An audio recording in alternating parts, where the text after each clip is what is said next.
భక్తివర్ణ ప్రేక్షకులకు శుభోదయం. 9/4/2020 స్వస్తి శ్రీ చాంద్రమాన విశ్వావసనామ సంవత్సరం ఉత్తరాయణం వసంత ఋతువు చైత్రమాసం శుక్లపక్ష ద్వాదశి బుధవారం ద్వాదశి రాత్రి 11:56 వరకు నక్షత్రం మఘా నక్షత్రం ఉదయం 11:29 వర్జన్ రాత్రి 7:58 నుండి 9:40 వరకు దుర్ముహూర్తం ఉదయం 11:36 నుండి 12:25 దుర్ముహూర్తాలు సూర్యోదయం ఉదయం 5:50 నుండి సూర్యాస్తమయం 6:10 అమృత గడియలు ఉదయం 8:58 నుండి 10:38 వరకు అమృత గడియలు రాహుకాలం ఉదయం మధ్యాహ్నం 12 నుండి 1:30 వరకు రాహుకాలం శుభ సమయం లేదు ఈరోజు గండయోగం ఉంది రాత్రి 7:44 భవ ఉదయం 11:38 బాలువ రాత్రి 11:56 దీన్నే ద్వాదశి వారిని ఏకాద ఉపవాసం చేసిన వాళ్ళు ఈరోజు ద్వాదశిని వామన ద్వాదశి బలిచక్రవర్తి దగ్గరికి వెళ్ళి ఆయన దానం అడిగాడు బ్రాహ్మడు కదండి నాకు గృహదానం కావాలి అది కావాలి ఇది కావాలి అడిగాడు స్థలదానం అడిగాడు 3 అడుగులు 3 అడుగులతో 3 లోకాలు ఆక్రమించాలి లేదా వాళ్ళు మొత్తం అన్ని లోకాలు ఆక్రమిద్దాం అనుకున్నాడు దురాశతో బలిచక్రవర్తి వాడు దురాశ ఆశ దురాశ ఉండకూడదు దురాశ వాడి అహంకారాన్ని గర్వాన్ని తొక్కడం కోసం వామనమూర్తిగా బ్రాహ్మణ రూపంలో వచ్చి 3 అడుగులు లేలా భూదానం కావాలయ్యా నాకు చేయమని అడిగాడు ఈ ద్వాదశి రోజునే అడిగాడు ద్వాదశి దానానికి ప్రీతి కాబట్టి వామన ద్వాదశి అన్నారు అవతరించినటువంటి రోజు మాట ఇవాళ కాబట్టి విశేషమైనటువంటిది దినారంభ చక్రంలో ఈరోజు ముందుగా మేషరాశి వారికి ఈరోజు ఆరోగ్యం స్వల్పంగా అనారోగ్య సమస్యలు ఆరోగ్యం సరిగ్గా లేకపోవడం శస్త్రచికిత్సలకు అవకాశం ఉంది ధనం కొంచెం ఖర్చు అయ్యే అవకాశాలు వృషభ రాశి ప్రశాంత వాతావరణం చేసే ప్రయత్నాలు ఫలిస్తాయి శ్రమతో కూడుకుని ఉండే అవకాశాలు మిథున రాశి శుభకార్య ప్రాప్తి సంతాన ప్రాప్తి ధనయోగము ప్రయాణాలు కర్కాటక రాశి బంధు సంఘము స్వల్ప ధనలాభము జాయింట్ వ్యాపారాలు లాభాలు ఉండే అవకాశం సింహరాశి పాపకారి చింతన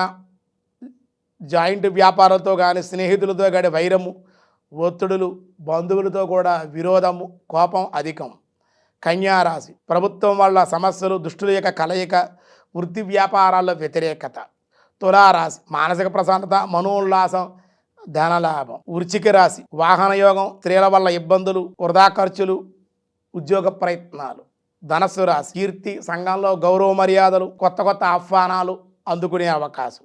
మకర రాశి దూర ప్రయాణాలు మానసిక సంతోషం తీర్థయాత్రలు కుంభరాశి విద్యాభివృద్ధి ధనం కోసం చేసే ప్రయత్నాలు ఫలించే అవకాశం అనుకోని ధనలాభం మీనరాశి బంధుమిత్రులతో కలహము సంతానం ద్వారా వృద్ధి ఆకస్మిక ప్రయాణ లాభాలు వ్యాసాయ విష్ణురూపాయ వ్యాసరూపాయ విష్ణవే ఓం శుభేక్షణ ఓం శుభేక్షణాయ నమః శుభేక్షణ అంటే మంగళకరమైన చూపులు కలవాడు శుభలమైన లక్షణములు కళ్ళు మాట ఆ చూపులు కలవాడు భగవానుడు చక్కని చల్లని క్రీగంటి ప్రసారముల చేత భక్తుల సకల తాపత్రయాలని కూడా చల్లార్చేటువంటి వాడు కోరికలన్నీ నెరవేర్చేటువంటి వాడైన మంగళ దృష్టి మాత్రము చేతనే సకల పాపాలు నశించును సకల సంశయాలు కూడా తొలగిపోవును అటువంటి దృష్టి భగవంతుడిది సకల సుఖశాంతులు ఆనందము వర్షించిన కనుక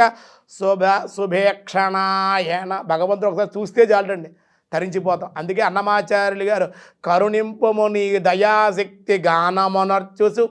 కరుణతోడ నీవు కన్నెత్తి చూచిన మా కలతలెల్ల కలుగుబోవు శాంతి అంటాడు అయ్యా ఒక్కసారి నీ దృష్టి సారించవయ్యా మేము తరించిపోతాం భగవంతుడు దృష్టి పెడితే వాడికి ఆకలి సందేహాలు ఉండవు సమస్యలు ఉండవు వికారాలు ఉండవు వాడికి ఏ విధమైన దోషాలు కూడా ఉండవు పరిపూర్ణమైన దృష్టి దానివల్ల మంగళకరంగా ఉంటుంది పాపాలు నశిస్తాయి సుఖశాంతులు జరిగితే శాంతి కలుగుతుంది అలాంటి వాడి దృష్టి పరమాత్మ దృష్టి అది శుభలక్షణ అన్నారు పరమాత్మను ఆ విధంగా కొనియాడారు మిగతా విషయాలు రేపు చూద్దాం ఈరోజు స్వస్తి